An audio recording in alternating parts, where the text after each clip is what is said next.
कि DGISPR ने बहैसियत spokesman of the armed forces उसने बात कम की। ख़वातीन व हज़रात, आज मेरे चेयरमैन और मेरे कॉलीग जनाब बैरिस्टर गौर साहब ने तफसीलन आपको वो सारे वाक़यात सुनाए कि जिसके ज़रिए आज पाकिस्तान तहरीक इंसाफ के सेंट्रल ऑफिस में रेड हुआ। तफसीलन उन्होंने बात कर दी। मैं अपनी यहाँ से बात का आगाज़ शुरू करूँगा और फिर DGISPR साहब का जो प्रेस कॉन्फ्रेंस थी उसके बारे में बात करूँगा। जो रेड था उसके हवाले से मैं बात करूँगा कि एफिडेविट निशाना था, रेड बहाना था। इस वक्त आगाज़ मैं यहाँ से करूँगा कि इस फॉर्म 47 गवर्नमेंट और इंटेलिजेंस एजेंसीज उनको ये चीज़ बिल्कुल ही हजम नहीं हो रही कि सुप्रीम कोर्ट ने जो फैसला अपना सुनाया उस पे रिजर्व सीट्स के हवाले से माइनॉरिटीज का उसमें इंक्लूडेड है कि वो पाकिस्तान तहरीक इंसाफ को क्यों मिले। आए दिन आप कभी नवाज शरीफ की कॉन्फ्रेंस सुनते हैं, कभी मरियम नवाज की, कभी शहबाज शरीफ की, कभी तारड़ की सुनते हैं और ये बात होती है कि पाकिस्तान तहरीक इंसाफ को क्यों ये सीटें दी जा रही हैं। यहां पे बात हम लोग शुरू करेंगे कि मैं अपने अजीम कायद वज़ीर आज़म इमरान खान साहब को कोट करूंगा। वो हमेशा क्या बात करते हैं, ख़वातीन हज़रात, वज़ीर आज़म इमरान खान साहब बात करते हैं कि जिस मुल्क में आइन और कानून की बालादस्ती नहीं होगी, रूल ऑफ लॉ नहीं होगा, वहां पे आपकी सरमायाकारी नहीं होगी। जब सरमायाकारी नहीं होगी आपका कारोबार नहीं चलेगा। आपका कारोबार नहीं चलेगा, मुल्क तरक्की नहीं करेगा। मुल्क तरक्की नहीं करेगा, वहां पे आपकी बेरोजगारी बढ़ेगी। बेरोजगारी बढ़ेगी, जराइम बढ़ेंगे, दहशतगर्दी बढ़ेगी। रूट कॉज पे जाएं, असली वजह पे जाएं, इधर उधर की बातें छोड़ दें। यहां पे आपको यह भी दिलाता चलूं कि जिस वक्त पाकिस्तान तहरीक इंसाफ की हुकूमत के खिलाफ वोट ऑफ नो कॉन्फिडेंस और लंदन प्लान का इजरा हुआ और वो शुरू हुआ, मईशत की ग्रोथ रेट 6% से ज्यादा थी और ये कोई हमने नहीं डिक्लेयर की, ये आपकी PDM गवर्नमेंट और इसाक डार ने डिक्लेयर की थी। ये बात अहम है याद करने की। उसके फौरन अगले साल आपकी ग्रोथ रेट मनफी में चली गई। इस साल देख लें, ना होने के बराबर। मईशत के परखचे उड़ गए इनकी गलत पॉलिसीज की वजह से। बात जब हम लोग करते हैं आइन और कानून की, ख़वातीन और हज़रात, तो एंटी टेररिस्ट कोर्ट्स और एंटी टेररिस्ट के कवानीन और जो जितने भी CRPC के कवानीन है, हमें जितने यहाँ पे बैठे हैं, हमारे खिलाफ इंसदाद दहशतगर्दी की अदालतों के पर्चे हैं। आए दिन हम लोग जा रहे होते हैं अदालतों में। हम मुहब्बे वतन लोग हैं, हमारे खिलाफ वो कौन सी अथॉरिटी है जो कि ये पर्चे देती है और कहती है कि जी आप मुहब्बे वतन ही है। हमसे बड़ा, पाकिस्तान तहरीक इंसाफ से बड़ा या वज़ीर आज़म इमरान खान से बड़ा कोई भी और मुहब्बे वतन पाकिस्तानी नहीं है। कोई अथॉरिटी हम लोग नहीं मानते कि वो ठप्पा लगा के रेगुलेटरी अथॉरिटी आपकी मुल्क की वफादारियों के देते हैं। पाकिस्तान की अवाम ने, पाकिस्तान तहरीक इंसाफ को, 3 करोड़ अवाम ने पाकिस्तान तहरीक इंसाफ को फॉर्म 45 में कामयाब कराया और हमारी 180 सीटें आई और हमारी हुकूमत रिजर्व सीट्स बना के 2/3 से भी ज्यादा अक्सरियत से बनती थी। हम लोग जब बात करते हैं कि जो DGISPR ने बात की कि आप इलीगल स्पेक्ट्रम की बात करते हैं, बड़ा अच्छा लफ्ज है, इंग्लिश की डिक्शनरी में इजाफा हो रहा है कि इलीगल स्पेक्ट्रम। आए फिर इलीगल स्पेक्ट्रम पे बात करते हैं तो सबसे पहले तो अपने मोहसिन नकवी जो आपका निगरान वजीर आला था, उसके दौर में 450 अरब रुपए की जो गंदम यहां पे खरीदी गई और फिर पंजाब के काश्तकारों की रीढ़ की हड्डी तोड़ी गई, उनसे उनका खून पसीने की कमाई जो है उनका नवाला छीना गया उनके मुंह से, और गंदम किसानों से नहीं खरीदी गई, बाहर से इंपोर्ट की। और उसके बाद अभी एक्सपोर्ट्स की तैयारियां हो रही हैं तो 450 अरब रुपए का वो तो पहले कमीशन बिठाए ना, उस पर इन्वेस्टिगेट करें। काकड़ जो साबका वजीर आजम था, निगरान वजीर आजम, उसकी और हनीफ अब्बासी की सोशल मीडिया पर खटपट हुई। काकड़ ने कहा कि, बल्कि हनीफ अब्बासी ने उसको याद दिलाया कि आप लोगों ने गंदम की इंपोर्ट की 450 अरब की, तो काकड़ ने उसे याद दिलाया। फिर मैं अपना जिस वक्त बात करूंगा फॉर्म 45 की, फिर आप लोग भागेंगे, फिर दूसरे लोग उसमें पड़े और उसका रफा दफा किया, उसका भी आप खोलें। फिर उसके बाद फिर आप बात करते हैं पेट्रोलियम की स्मगलिंग की, गाड़ियों की स्मगलिंग की, नॉन कस्टम पेड गाड़ियों की। आप बात करते हैं सिगरेट की, तंबाकू की स्मगलिंग की। बड़ी अच्छी बात, मुझे यह बताया जाए कि पंजाब में या सिंध में पंजाब के पटवारी वहां पे खड़े हैं क्या बॉर्डरों पे? बलूचिस्तान केपी में और सिंध में क्या पटवारी वहां पे खड़े हैं अपनी कलम दुआद लेके और अपने रजिस्टर लेके बॉर्डरों की हिफाजत के लिए? आप उस चीज पे आए, हमें बताएं कि ये पेट्रोलियम प्रोडक्ट्स खवातीन और जात स्मगल कैसे हो रहे हैं, क्यों हो रहे हैं? 500 अरब रुपए की आपका पेट्रोल जो है वो ईरान से स्मगल होकर पाकिस्तान आता है। कोई रात को कोई मखलूकों से पाकिस्तान लाती है। एक एक ट्रक पे जो है वो तकरीबन 30 से 35 लाख रुपए दिया जाता है। उस पे पहले आए, उसको टारगेट करें, उन लोगों को टारगेट करें।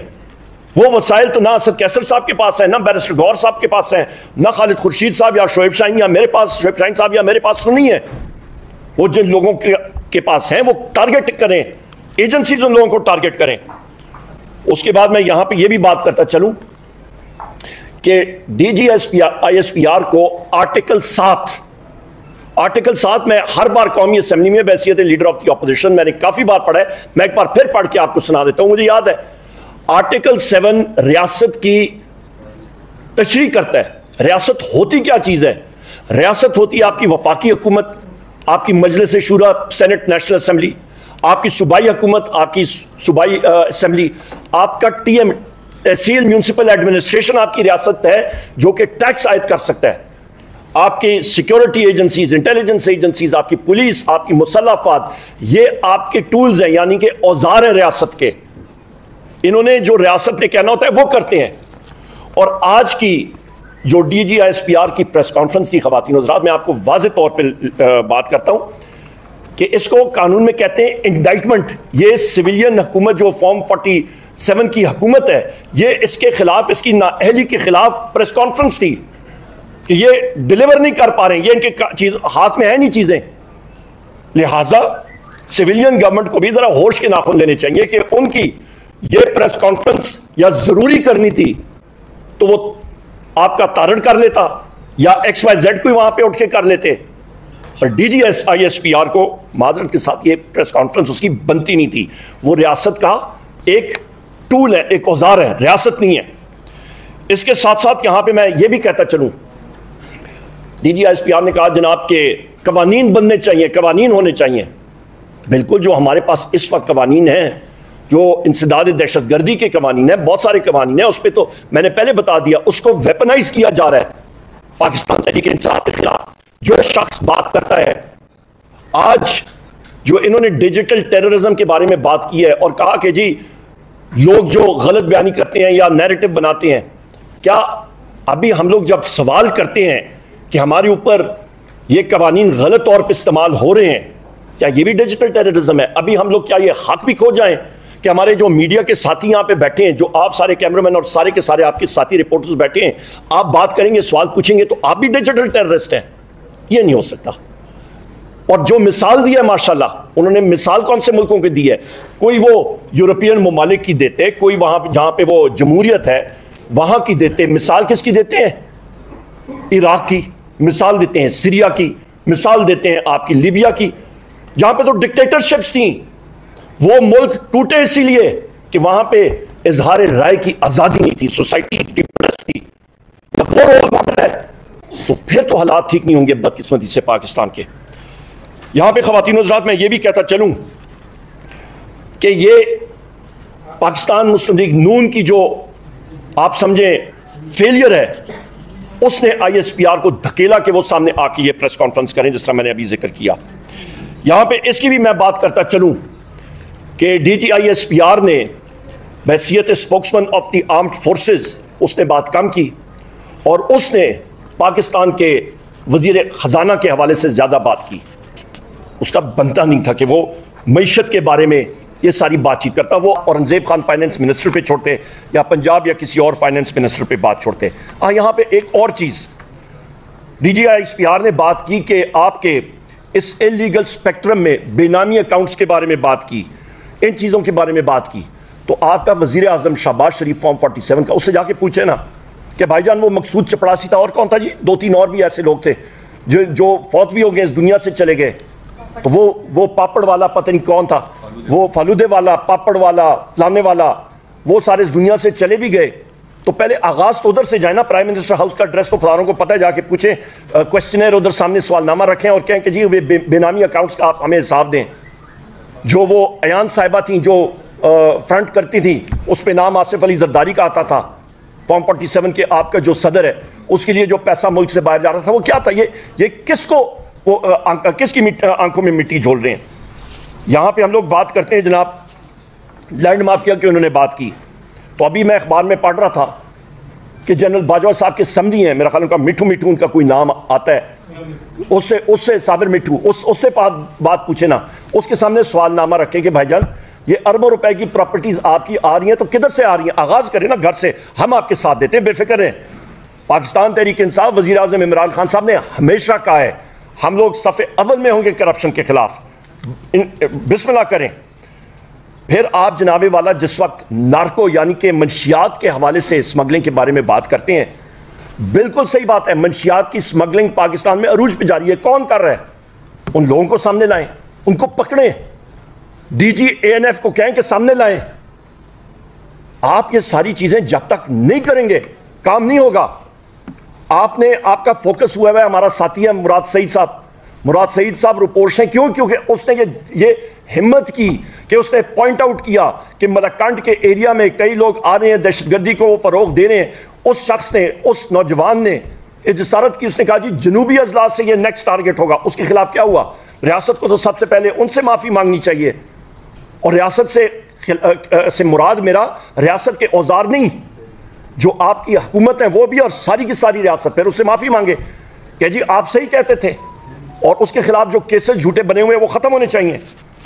इसके साथ साथ जनाब ख़वातीन व हज़रात, यहाँ पे ये मैं बात करूँ कि DGSPR ने कहा जनाब के ये सारी चीज़ें इलीगल स्पेक्ट्रम, ये इसलिए ज़्यादा हुआ, स्मगलिंग मंशियात की, पेट्रोलियम प्रोडक्ट्स की, तंबाकू की, आपके नॉन कस्टम पेड व्हीकल्स की, गाड़ियों की स्मगलिंग इसलिए हुई क्योंकि हुकूमत ने इंपोर्ट्स रोकी, उसको करटेल किया। आपकी यादाश्त के लिए ज़रा इंटरनेट खोल के देख लें कि ये रिस्ट्रिक्शंस या रुकावटें किसने लगाई थी? ये इसकदार ने लगाई थी जब PDM 1 की हुकूमत आई थी, और उसके बाद आपका जो ये केयरटेकर गवर्नमेंट आई थी उसने लगाई थी, उसने कंटिन्यू की है, आज तक वो जारी है। और मैंने अपने बजट स्पीच में भी इसके बारे में जिक्र किया। तो फिर जिम्मेदार कौन हुआ? उसको जाके पकड़े, वो तो आपके अपने हुक्मरान इधर बैठे हुए हैं, तो उनसे जाके पूछताछ करें। अहम बात यह है, आखिरी 2-4 पॉइंट्स लेके फिर हम लोग सवाल जवाब पे आते हैं। नेक्टा के बारे में बातचीत की, बड़ी अच्छी बात है। नेक्टा बना था 2008 में, 8 के बाद शुरू हुआ उसके ऊपर, फिर इनैक्ट हुआ, फिर कानून साजी हुई वगैरह वगैरह, रिपोर्ट्स आई, तकरीबन आपके 13 और तकरीबन ये 15-16 साल से ज़्यादा है। तो 2.5-3 साल तो PTI की हुकूमत थी मरकज़ में और 2 सूबों में। हम लोग ये पूछना चाहते हैं कि 3 साल को अलहदा करके आप ये, और इन 3 सालों में देखें कि दहशतगर्दी कम हुई या ज़्यादा हुई, और उसको हम लोग डंके की चोट पे बात करेंगे कि दहशतगर्दी उस दौर में वज़ीर आज़म इमरान खान साहब के टाइम पे कम हुई, ज़्यादा हुई तो किसके दौर में हुई, उसको फिर सामने लाएं। ये हाइब्रिड निज़ाम और ये चीज़ें नहीं चल सकती। इसके साथ साथ आप बात करते हैं कि ये नेक्टा और FATF जो बना था, ये नेक्टा बना किस तरह था, और इसको अमली जामा FATF की वजह से पहनाया गया था। यहां पे ख़वातीन हज़रात मैं आपसे ये भी कहता चलूं कि जो हमारे वज़ीर आला अली अमीन खान गंडापुर साहब ने बड़ी अच्छी स्टेटमेंट दी है कल, और उन्होंने कहा है कि जो लोग रियासत का नाम लेके कवर लेते हैं उनको एक्सपोज करें, उनको सामने आना चाहिए। जो बनू का हादसा हुआ, हमारे लोग भी गए, हमारी साथी भी वहां पे गए मरहम रखने के लिए। हमने क्या बात की? हमने यही बात की कि उस इंसिडेंट का एक इंडिपेंडेंट जुडिशियल कमीशन होना चाहिए, जो भी बन रहा है इंशाल्लाह। इंक्वायरी करें, सही तरीके से करें। आप ये नहीं कह सकते हैं जिस तरह के मेरे चेयरमैन और साथी जनाब बैरिस्टर गौहर साहब ने कहा कि एक सियासी पार्टी को आप टारगेट करना चाहें, क्योंकि आप और ये मुस्लिम लीग नून और ये लोग उस सियासी पार्टी को, पाकिस्तान तहरीक इंसाफ को फील्ड में वो कुछ कर नहीं सकते हैं, तो लिहाजा ये उन्होंने औजार बनाए, ये टूल्स के साथ आप उसको, ये गलत कवानीन के साथ उसके पीछे पड़े हुए हैं। मैं ख़वातीन व हज़रात आखिर में आखिरी एक चीज़ बात करके फिर हम लोग क्वेश्चन आंसर का शुरू करते हैं। रऊफ़ हसन साहब उम्र रसीदा शख्स हैं, बड़ी उम्र के शख्स हैं, जिसने बताया कि कैंसर पेशेंट हैं।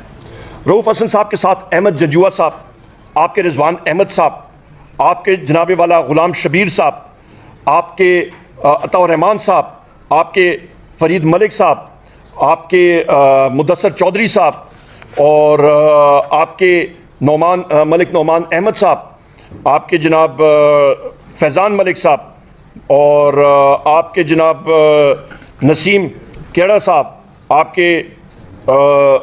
आपके प्रोफेसर मज़र साहब और खालिद महमूद गुजर साहब, ये वो इन्फोर्स डिसअपीयर्ड पर्सनस हैं जिनको रात के अंधेरे में गायब किया जाता है। हम लोग बात करते हैं कि जी और कवानीन होने चाहिए। ओ भाई, जो कवानीन हैं, जो आइन और कानून के सिलसिला है, उस पर तो अमल दरामद करें ना। आपके जिस वक्त आपके 6 जजेस इस्लामाबाद हाई कोर्ट के एक तहरीरी ख़त भेजते हैं सुप्रीम जुडिशल काउंसिल को, आपके सरगोदा के एंटी इंसदाद दहशतगर्दी के कोर्ट अदालत के जज एक तहरीरी ख़त भेजते हैं और कहते हैं कि इंटेलिजेंस एजेंसी के एजेंट्स ने उठाया। अभी मैं इंटेलिजेंस एजेंसीज के नाम लूँ तो वो प्रेस कॉन्फ्रेंस में वो बीपिंग शुरू हो जाएगी, वो आप सेंसर करना शुरू हो जाएंगे। ये तो हमारी आज़ादी है प्रेस की, ये हाल है हमारी। तो वो प्रेस कॉन्फ्रेंस सेंसर होने से मैं इसलिए नाम अभी नहीं लेता, वरना फ्लोर ऑफ हाउस पे बाकी जगहों पे मैं खुला लेता हूँ। सो लिहाजा मुझे ये बताएं कि जहाँ पे आप बात भी नहीं कर सकते हैं, आपकी बात करने पे कतकन, आपकी सोच पे कतकन, आपका रोल मॉडल गैर जमहूरी ममालिक और गैर जमहूरी हुकूमतें, आप कैसे मुकाबला करेंगे? और आपके अपने जो हुक्मरान हैं वही सबसे बड़े चोर और डकैत बैठे हुए हैं और आप उनकी हिफाजत, उनको तहफ़्फ़ुज़ दे रहे हैं। तो लिहाजा खुदारा ये चीज़ें ना करें। और यहाँ पे जब ऐसे इदारे जब उठ के तो उन लोगों का डिफेंस में बात करते हैं, शुगर कोटेड अल्फाज में बात करते हैं, मुस्लिम लीग नून की को डिफेंड करते हैं, पीपल्स पार्टी को डिफेंड करते हैं, इन पार्टियों को डिफेंड करते हैं, ख़वातीन और ज़ात, वो बात अवाम के दिल, अवाम जो है वो उसको अप्रिशिएट नहीं करती, उसको कोई दाद नहीं देती।